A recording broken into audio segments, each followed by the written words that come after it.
வணக்கம் உறவுகளே, கலை வினோதத்துக்கு உங்களை அன்புடன் வரவேற்கிறேன். நான் உங்கள் அகிலன்.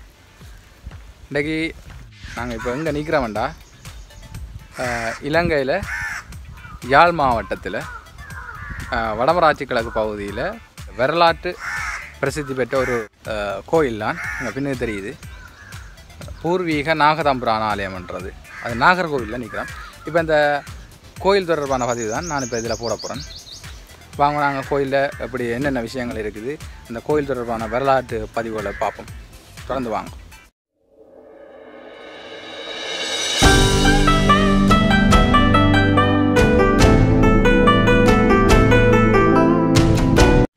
கிணத்தடியில் போய் முகம் கழுவிட்டு அப்படியே நாங்கள் ஒரு கோயிலில் போய்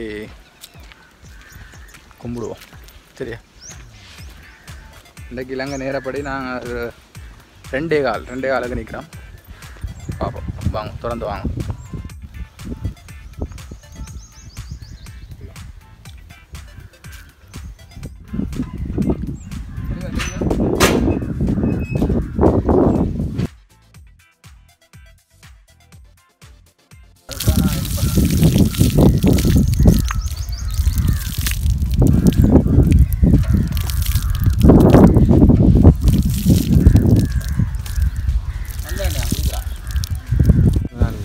நீங்கள் கழுவிட்டு மிச்சது கழுவியாச்சு.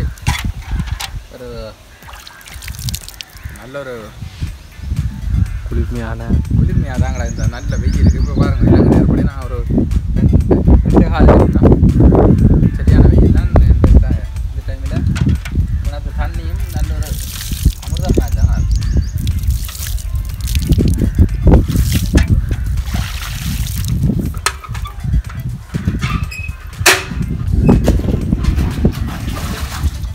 கூடுதலாக அந்த மனசில் அதனால் தண்ணியும் நல்லா. சரி, இப்போ வாங்க, நாங்கள் இப்போ கோயிலுக்கு உள்ளே போய் பார்ப்போம்.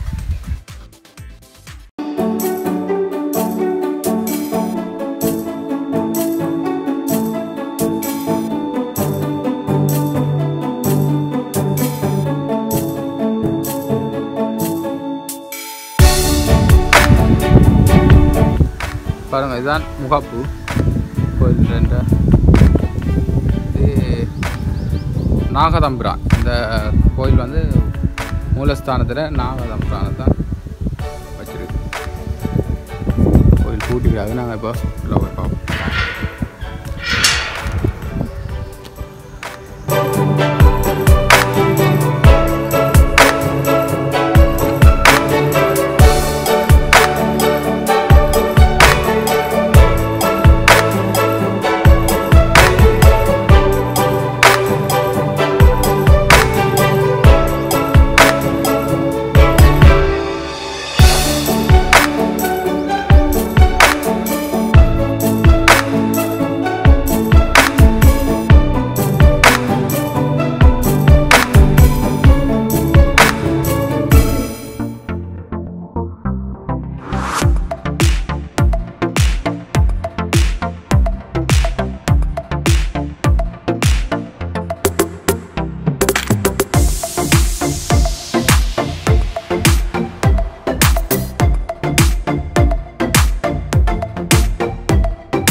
நாகர்கோவில் பூர்வீக நாகதம்பிரான் ஆலயம். இது வந்து எங்கிட்ட இலங்கையினுடைய வடபகுதி, அதாவது யாழ்ப்பாண குடாநாட்டில் வடமராட்சி கிழக்கு பகுதியில் இருக்கிற ஒரு பிரசித்தி பெற்ற ஒரு வரலாற்று புகழ்மிக்க ஒரு ஆலயம் தான் இந்த நாகர்கோவில் நாகதம்பிரான், பூர்வீக நாகதம்பிரான்னு சொல்கிறேன்.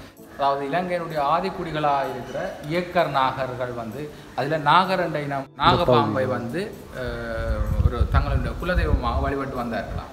அந்த அவர்கள் வழிபட்டு வந்தது தான் இப்போ பரம்பரை ரீதியாக வரலாற்றில் இருந்து அப்படியோ அது ஒரு கோயிலாக அமைக்கப்பட்டு இன்றைக்கு பெரிய ஒரு கோயிலாக, அதாவது ஆகம முறைப்படி அமைஞ்ச ஒரு கோயிலாக இந்த கோயில் அமைஞ்சிருக்குது. மற்றது இது தொடர்பாக மேலதிகமான தகவல்கள் தெரிஞ்சால் நீங்களும் உங்களுடைய கருத்துக்களை பதிவு செய்யுங்க. நாகர்கோவில் நாகதம்பிரான் ஆலயம் தொடர்பான மேலதிக தகவல்களை நாங்களும் அறிய காத்திருக்கிறோம்.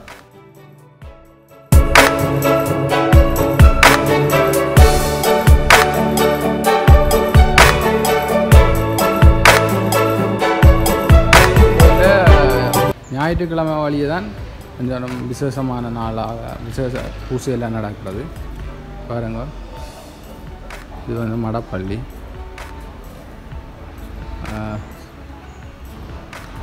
இதில் தெரிகிற இது வந்து பிள்ளையார் கோயில். பிள்ளையாருக்கு போகிறோம். நல்ல ஒரு இயற்கை சூழலோடு அமைஞ்சிருக்கிற ஒரு கோயில் பாருங்க. என்ன சுத்த வர மருத மரங்கள்லாம் இங்கே பாருங்க, மருத மரங்கள். இந்த மருத மரம் கோயிலுக்கு நல்ல ஒரு அழகாக இயற்கை சூழலை கொடுக்குது.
கேணி உண்டுடா, சின்ன ஒரு அந்த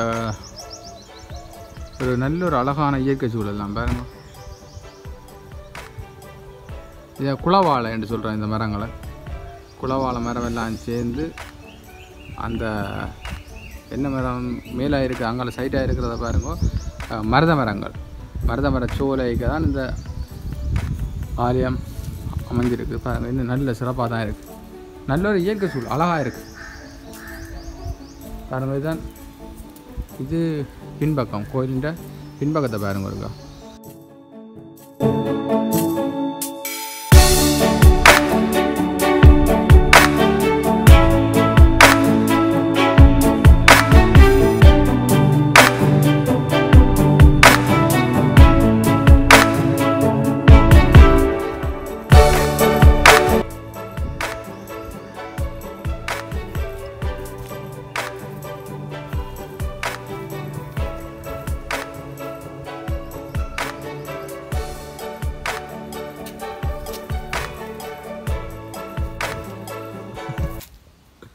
இந்த கோயில் வந்து பாருங்க, கிருஷ்ணர் கோயில்.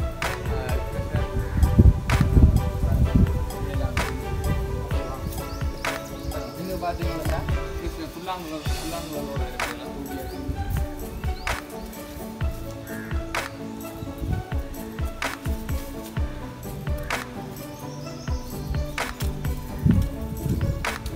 இந்த கோயிலை நான் கட்டி கொண்டிருக்கிறேன்.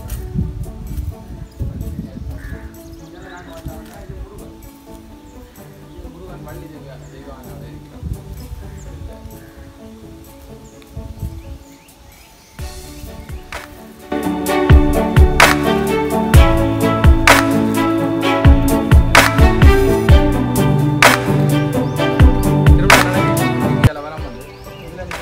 இந்த ரெண்டு சைட்லேயும் வந்து கவிநாசுர கச்சேரி எல்லாம் இருக்கும்.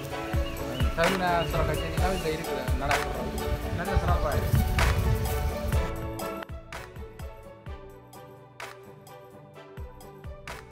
பாருங்கள், அதில் சிலையாக செய்து வச்சுக்கிறாங்க, சிற்பம் செய்து வச்சுக்கிறாங்க.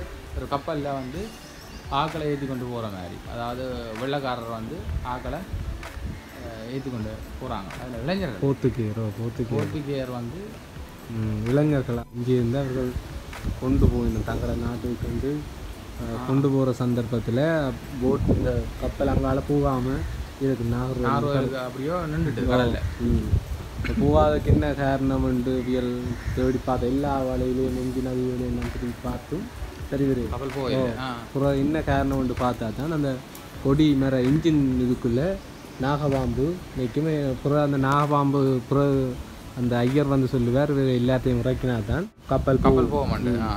அதுக்கப்புறம் இந்த உரைக்கினா அப்புறம் தான் இந்த கப்பல் போனதாகவும் அது தொடர்பான ஒரு வரலாற்றை தான் சம்பவம் இது போர்த்துகேயர் வரலாற்றோட தொடர்புடைய சின்ன பொம்பளை புள்ளி வந்து ஏதோ பூனையோ எலியோ ஒன்றை வச்சு கொண்டிருக்கு. அந்த சிற்பங்கள் எல்லாம் அந்த பெயிண்டுகள் எல்லாம் அழிஞ்சிட்டு அதனால வடிவாக தெரியல. இது தொடர்பாக நீங்கள் விளக்கம் தெரிஞ்சார்கள் ஒருக்கா கமெண்ட் பண்ணிடுவாங்க. மொத்தத்தில் ஒன்றில் இருக்குது ஹிஸ்ட்ரி. இதுதான் தீர்த்த கிணறு.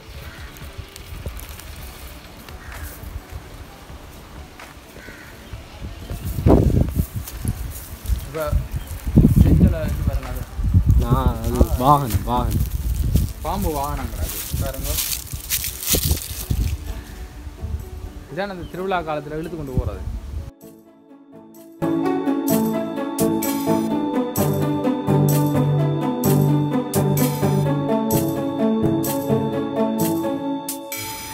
பாருங்க இதுதான் நவக்கிரகங்கள்.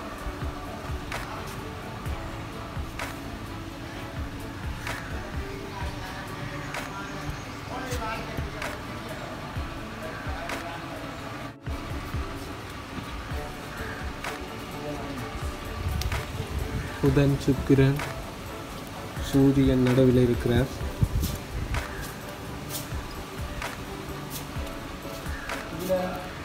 சூரியன், புதன், சந்திரன். இதுதான் இந்த கோயிலின்ற வசந்த மண்டபம். பாருங்க திருவிழா காலங்களில் இதுக்குள்ள வச்சு தான் எல்லாம் சுவாமியை எல்லாம் அலங்கரித்து வெளிவீதியெல்லாம் கொண்டு வர்றது.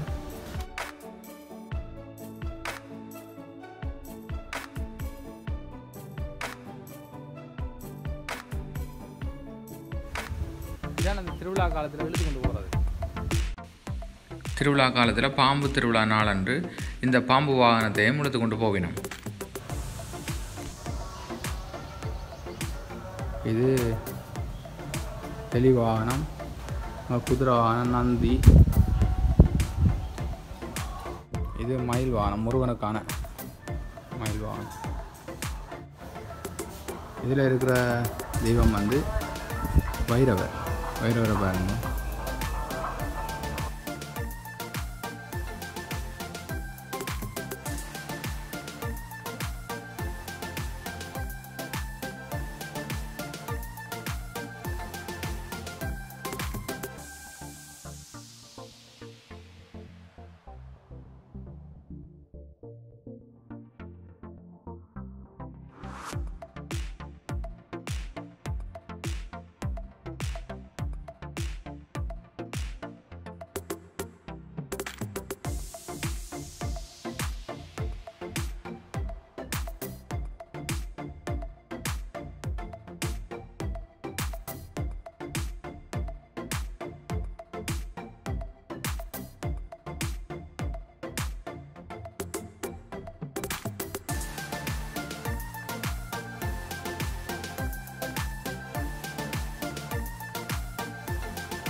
இதெல்லாம் நேர்த்திக்கடன்களுக்காக வைக்கப்பட்ட சூலங்கள்.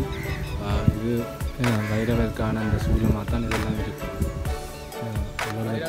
வைரவர் காவல் தெய்வம் முடியா அவர் வந்து வெயில் மழை இல்லாமல் வந்து அவருக்கு அது ஒரு பொருட்டு இல்லை. அப்போ அவர் தான் இந்த நேரம் வெளியில் தான் இது பண்ணுறதுக்காக மேலுக்கெல்லாம் கூரையெல்லாம் போடாமல் அப்படியோ காவல் தெய்வமாகவே இருந்து கொள்கிறார். கூரையெல்லாம் போட இல்லை அப்படி இல்லை நான் அறிந்திருக்கிறேன். இது மிக பழமையான ஒரு மருத மரமாக இருக்குது.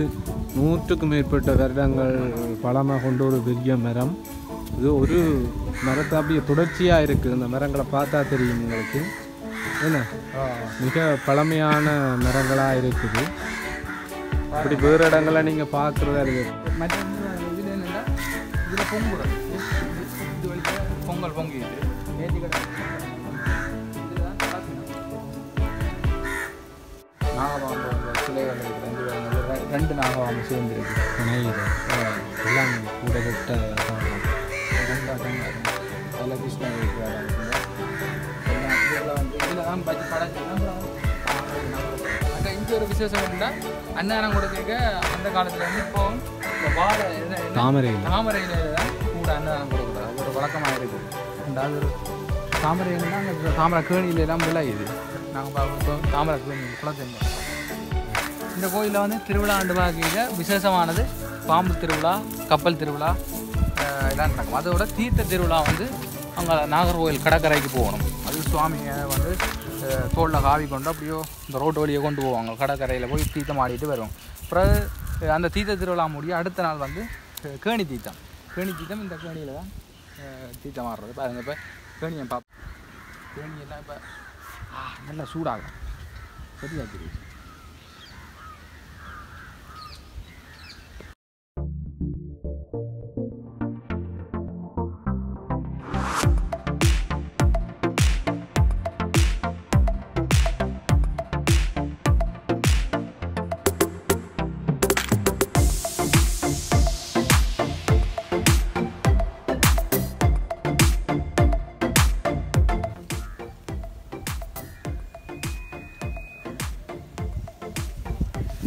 இதுதான் குளவாழைன்னு சொல்கிறது. பாருங்க ஒரு அழகான இயற்கை சூழலாம் பாருங்க.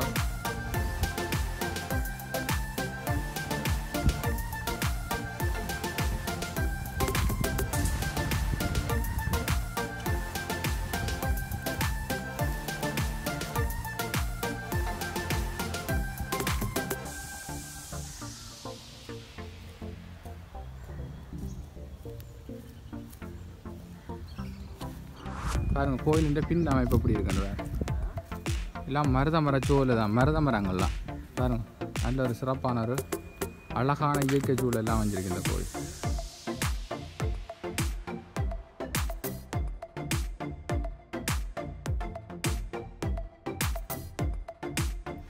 இந்த வீடியோ உங்களுக்கு பிடிச்சிருந்தா மறக்காமல் கலை வினோதம் யூடியூப் சேனலை சப்ஸ்கிரைப் பண்ணி பக்கத்தில் இருக்கிற பெல் பட்டனையும் அழுத்தி விடுங்க. நாகர்கோவில் நாகதம்பிரான் ஆலயம் தொடர்பான உங்களுக்கு தெரிஞ்ச தகவல்களையும் கொஞ்சம் எங்களோட பகிர்ந்து கொள்ளுங்க.